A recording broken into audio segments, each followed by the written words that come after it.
In this video, I'm going to show you how you can delete part of your table. If you find this video helpful, please like and subscribe to this channel.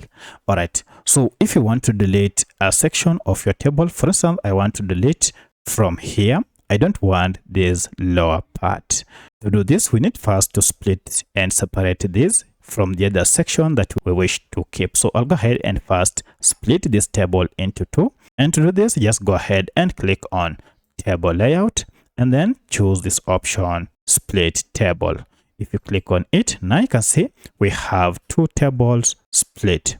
Now the next thing you need to do is to go ahead and delete the whole of this second table. Now to delete this table, it's pretty simple. Just go ahead and select the whole of it. To select the whole of this table, go ahead and click on this icon here, and this will go ahead and highlight the whole table. Then head to delete option here and choose this option delete table. So if I click on delete table, now you can see this second part has been deleted. So that's how you can delete section of your table in Microsoft Word. If you have any other question, kindly let me know in the comment section. Otherwise, thanks for watching and let's meet in the next video.